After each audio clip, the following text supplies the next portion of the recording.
Olá, boa tarde. 1h21. Nós estamos cedo hoje, hein? Nossa tarde hoje estava com pressa. Boa tarde a quem acompanha a programação da TV Gazeta. Agora você está com Gazeta Entrevista na edição deste dia 10 de junho de 2022.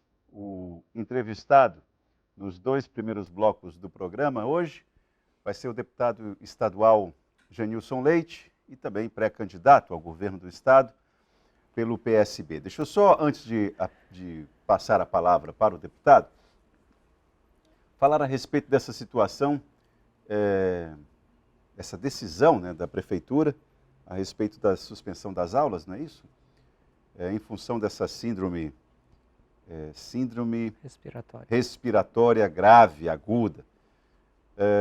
É uma decisão que pode até ser acertada, né, dentro desse contexto, desse momento. Agora, o que a gente precisa observar com um pouco de atenção é o retorno. Porque suspensão de aula por suspensão de aulas, a meninada já passou 2 anos longe das escolas. Tudo bem, voltou agora. O que os médicos estão falando é que o retorno, como foi um retorno imediato, não seria a palavra adequada, mas foi um retorno... Brusco, exato, obrigado, Genilson. Um retorno brusco. As crianças não têm os cuidados sanitários que nós ensaiamos ter, né? Elas nem o ensaio fazem. Então, tem que ver como é que vai ser esse retorno após esse período que a prefeitura vai suspender. A decisão acertada, agora o cuidado é para o retorno. Vamos ver como é que vai ser isso aí, porque a situação está de muita apreensão, né? Muitos pais, eu conversei hoje pelo menos com uns 4 amigos que têm filhos pequenos e todos em dúvida, com receio. Não vou levar fulana para a escola, né? Não vai, por enquanto não vai, está todo mundo meio receoso. Porque, vamos lembrar aqui a conversa que tivemos ontem, aqui, esse é um problema que aqui no Acre, não importa se você é rico ou pobre, se o seu filho precisar de UTI, você vai para o hospital público. Porque aqui a iniciativa privada, os hospitais privados, não têm UTI pediátrica, não é isso? Então você vai correr para um hospital público. E aí, parceiro, o cangaço é aquele que se viu aqui ontem. Já um registro de 9 mortes, né? Um absurdo. Deputado Genilson, boa tarde, seja bem-vindo mais uma vez aqui ao Gazeta Entrevista.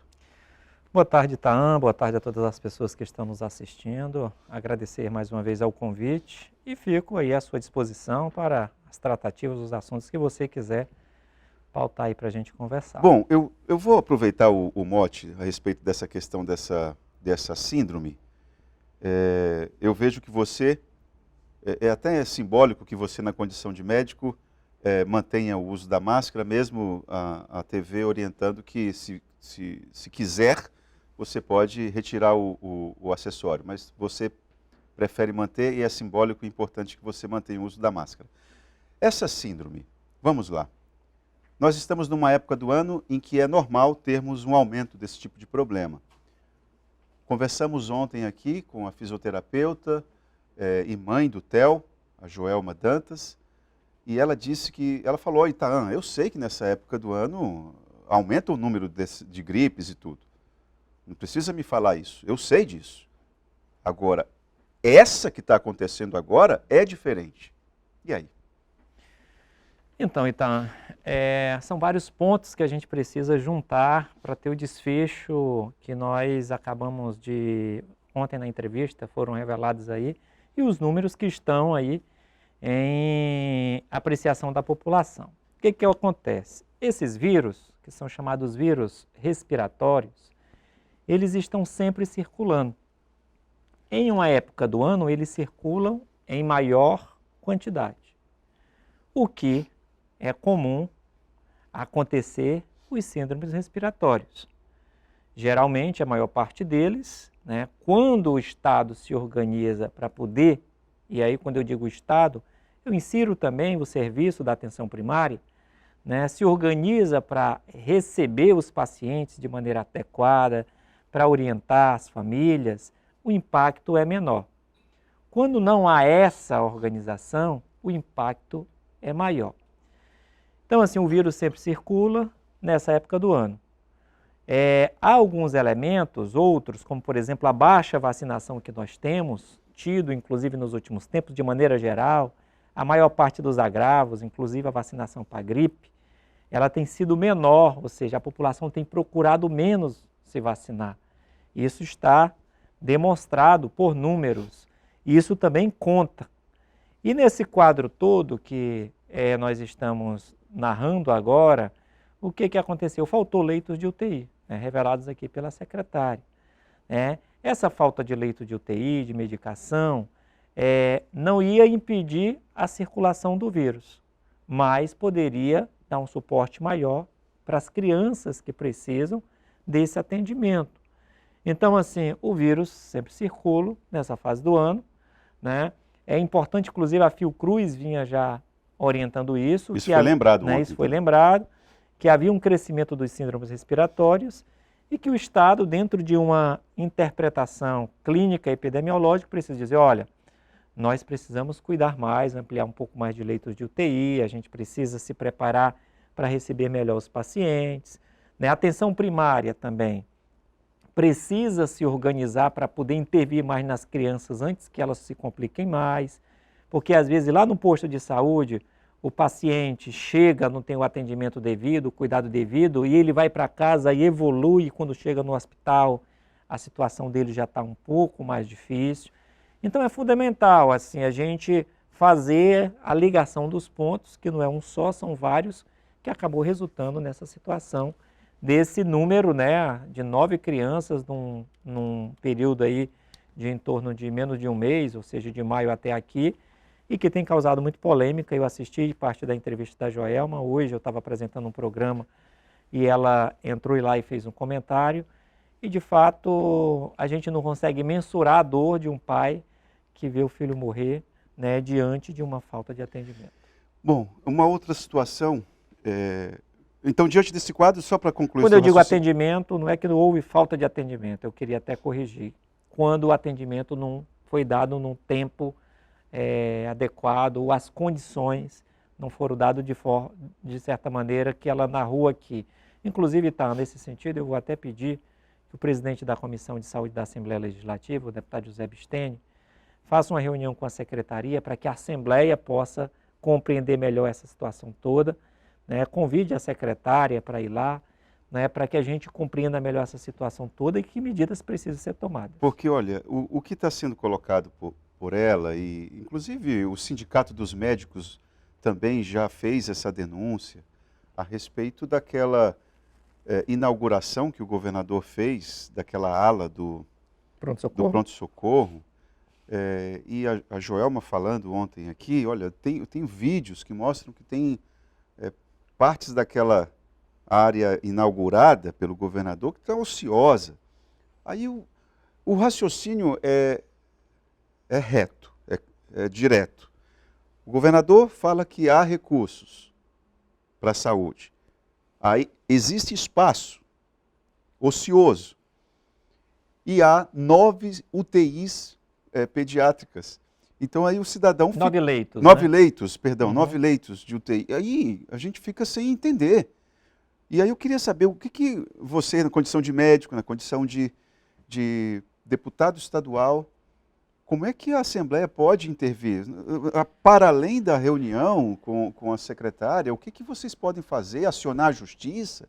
É preciso alguém espernear aí, Jadilson. Olha, então, uma coisa é preciso ser dita, que essa gestão, de uma forma geral, do atual governador é uma gestão fraca, É uma gestão que tem dificuldades de inúmeras naturezas para poder prestar o serviço público conforme ele precisa ser prestado.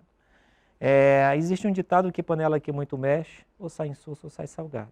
Praticamente quase todas as secretarias deste governo, elas estiveram numa mudança de secretários muito grande, uma rotina de mudança de secretários muito grande. Então você não consegue construir as políticas públicas adequadas para atender a população dentro das suas A necessidades. Paula é o quarto nome. Só a que você tá. Secretaria de Saúde teve 4 secretários, né? Com o Alisson 2 vezes, né? Com o Alisson 2 vezes. Então, tem coisas que um começa e que quando passa para o outro não entrega como é que estava o fluxo. Então é interrompido, enfim. As outras secretarias acontece a mesma coisa. Então, assim, temos que partir desse princípio, que o governo tem uma gestão fraca, uma gestão que não tem sido capaz de entregar para a população o básico que o serviço público pode prover. Por exemplo, Genilson, vamos ser razoáveis.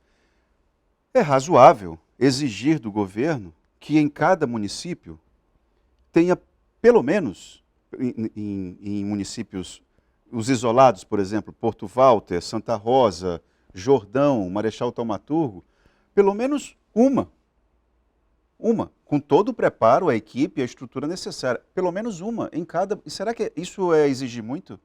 Você, como médico, isso é razoável? Um leito de UTI? Para uma cidade como um município como esse? E o que existe, tá, assim, existe padronizações, né? E o que o padrão diz? O que as padronizações dizem? Que o UTI, né, não se aplica em municípios pequenos com X número de população. O que acontece no caso Jordão? Eles têm lá uma estrutura, que é uma estrutura que deveria ser um pouquinho mais sofisticada, não leitos de UTI, mas um leito para urgências e emergências, para poder segurar a situação de um paciente até que um avião chegue no Jordão e pegue esse paciente. Ou seja, nenhum paciente deveria morrer em Jordão, né? Quando eu digo isso, eu estou utilizando mais ou menos, né? Se tivesse um leito de urgência e emergência que desse um tempo de espera para o avião chegar. Não dá para a gente quebrar esse padrão não, Genilson? Olha, porque isso acaba sendo do Ministério da Saúde. No entanto, o que eu posso lhe dizer é que hoje, Jordão, não tem as situações adequadas para atender um paciente no caso de urgência. E deveria ter, né? Deveria ter outros municípios isolados também, e não tem. Isso não tem. UTI é mais difícil. Por quê? Porque depende de um intensivista, né? De um médico intensivista, depende de uma série de profissionais mais qualificados para terapia intensiva e que, assim, eu poderia até dizer que tem, né? Dado que hoje eu sou um deputado de oposição ao governo, mas eu não posso dizer isso considerando as regras do jogo. Não, claro, você tem que ser verdadeiro, sobretudo, Isso. né? Agora, por exemplo, tem uma situação que me foi informado pela própria Joelma, que eu não sabia. Itaã, o meu filho foi entubado na enfermaria. E não pode, não é isso? Olha, já que a gente está exigente com os padrões... O que acontece? Sempre que você entuba um paciente, né, você tem que ter um ambiente final para ele, né? Exato. Você pode entubar o paciente em qualquer lugar, dado a emergência. Agora, à medida que você entuba esse paciente dentro de um hospital, é preciso ter, ao final, um leito de UTI para ele. E é óbvio que também o médico precisa refletir. Puxa, não tem o leito de UTI, mas se eu não entubar o paciente... Ele vai morrer, não, ele tudo vai bem. morrer. Então é uma questão de vida ou morte. Você tem que entubar e dar um suporte básico para essa criança ou para esse paciente até que apareça o leito de UTI. Onde é que está a questão aí? Não é na questão meio, está na questão final. Que apesar de a Fiocruz orientar que vinha crescendo o número de síndromes respiratórias, apesar de nós sabermos que essa fase do ano acontece isso, o Estado tinha que ter se preparado com mais leitos de UTI para não deixar situações como essa acontecer. Outra coisa que a Assembleia Legislativa poderia também ajudar na pressão para que tivesse uma consequência, o caso do Theo, o que se revelou foi que teus colegas médicos, tinha gente ali há 48 horas trabalhando, Genilson. 2 dias. Imagine o grau de estresse, de cansaço de uma pessoa dessa. Por mais que lá ele durma ali num canto ali, uma meia hora de vez em quando, mas mesmo assim... Isso há uma demonstração já de um déficit, né, de recursos humanos Exato. Aqui no nosso Estado, de médicos para trabalhar em UTI. Né? Nós entendemos que o Estado precisa se preparar mais para situações como essas. É fundamental que o Estado também não só contrate os recursos humanos, mas que tenha a condição para os médicos trabalhar. A semana passada eu fiz uma participação em um programa em que foi lido um relatório do Sindicato Médico dizendo que após uma fiscalização no pronto-socorro estava faltando dipirona.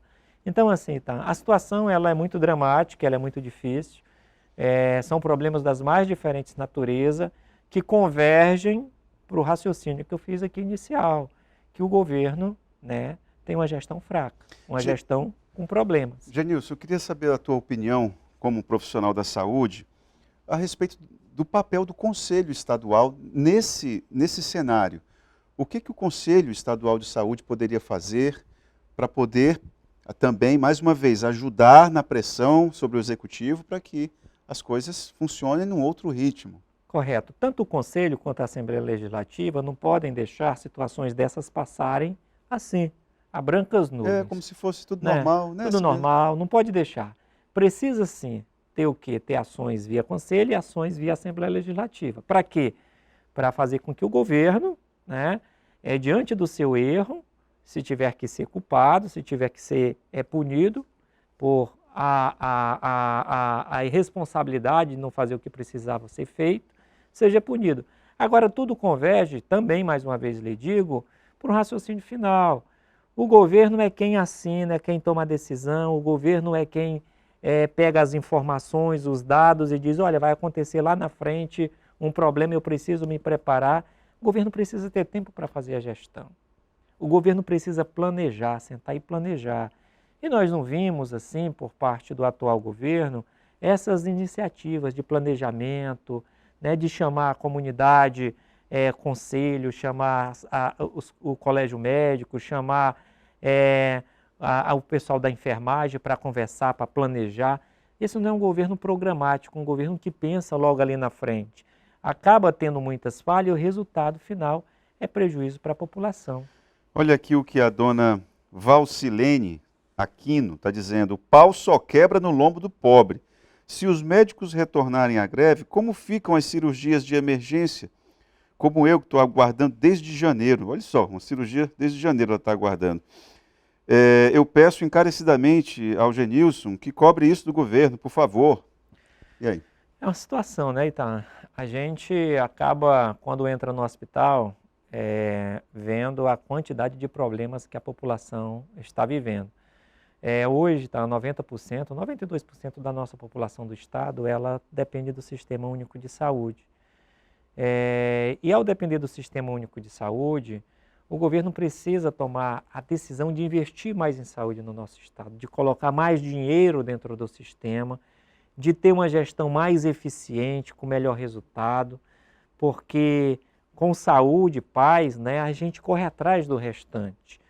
Quando a população tem um amparo para poder resolver o seu problema de saúde, ele tem condição de trabalhar e correr atrás do seu alimento, da sua necessidade.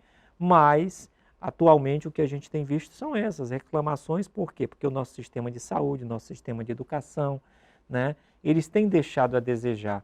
Essa situação dos médicos é uma situação dramática, né? Por quê? Porque você acabou de dizer, tem médico com 48 horas de plantão, tendo que dobrar, né? E aí, esses médicos ficam cansados, ficam exaustos, o sindicato cobra de um lado, o governo não responde de outro. Possibilidade de erro aumenta. Então, é uma série de situações.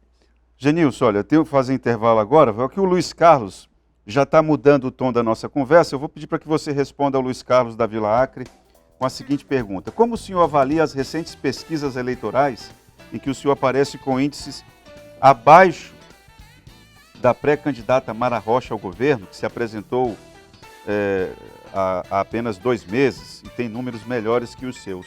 Ele está fazendo uma comparação, está fazendo uma provocação a você. Claro que ele não está se referindo, Luiz Carlos, à pesquisa Badra, né? Não é isso? Badra? Saiu uma agora, né? Uma pesquisa agora, que a Mara está atrás, não é isso? Exatamente. Pois é. Exatamente. Vamos lá. Vamos para o intervalo e voltamos com o Genilson agora ao comando aqui do Luiz Carlos, falar um pouco sobre política regional. Vamos lá.